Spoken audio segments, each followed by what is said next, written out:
Welcome to the deep dive. Today, we're kind of jumping back, way back, actually, thousands of years. And we're asking, well, how did people keep healthy? You know, before all the modern medicine we have now, think of it like we're uncovering some forgotten wisdom. Could be surprisingly useful. Exactly. It's easy to think, that being healthy is a modern thing. But ancient folks, they had some really clever strategies, often very nature-focused. We'll be looking at their herbal remedies, what they ate, also movement, rest, and importantly, how they saw the connection between, well, mind and spirit. Okay.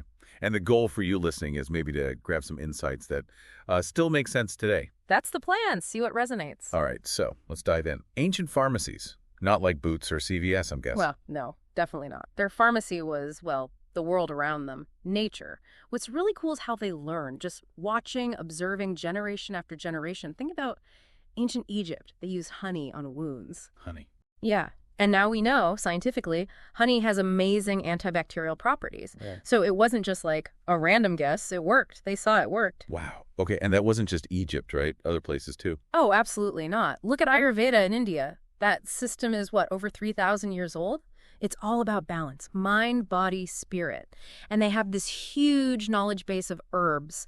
Turmeric for inflammation, we hear about that all the time now. Right. Ashwagandha for stress, neem for its antiseptic qualities. These were staples. And then you have traditional Chinese medicine, too, focusing on qi, that vital energy. Ah, yeah, qi. Acupuncture and things. Exactly. Acupuncture, medicinal mushrooms, all aimed at balancing that energy flow to tackle health problems. A very different way of looking at the body. Okay, so a deep, deep knowledge of nature for remedies. Makes sense. What about diet?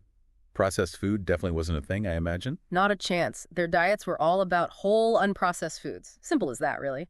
The ancient Greeks, they really pushed this idea of food as medicine. You know Hippocrates. Let food be thy medicine, that quote. That's the one. And it wasn't just a saying. They lived it. Mostly seasonal, local food, whatever grew nearby. So what would that look like? On a plate, sort of? Well, in the Indus Valley, for example, lots of lentils, grains, fruit when it was in season, and fermented foods, too. Stuff we now know is great for gut health. They were on to gut health back then. Amazing. Seems like it. And the Romans. Lots of garlic, olive oil, even wine in moderation, things we still see as generally healthy staples. These diets were just naturally full of fiber, antioxidants, nutrients, a solid base for health. Makes total sense. Natural remedies, whole foods, okay, movement.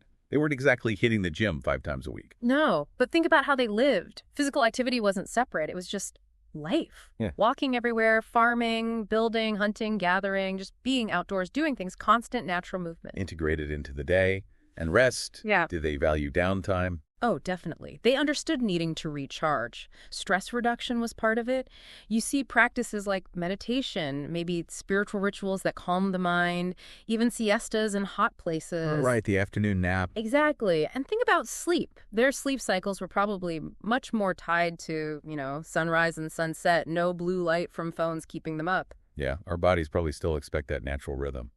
So this leads to the mind-body thing. It feels like they saw health as more holistic. That's a really key takeaway, I think. Mind, body, spirit, they saw it all as connected. Your community, your tribe, family, temple, that social support was huge for emotional well-being. Like a built-in support system. Absolutely. And healing wasn't just physical. It often involved prayers, chants, rituals, which taps into the power of belief, doesn't it? Yeah. What we might call the placebo effect today, which is a real phenomenon. So wrapping it up then, the big themes seem to be really listening to your body, trusting nature, and aiming for balance, mind, body, spirit, all of it. Couldn't have said it better. It was about that deep connection and balance. And that leaves us, and you listening, with a thought, right? Yeah. In our world, with all our amazing medical advances, is there still something valuable we can learn from these ancient ways? Could looking back at this kind of holistic view give us something we're missing now in our own search for well-being? Definitely food for thought. Thanks. This was a really fascinating deep dive.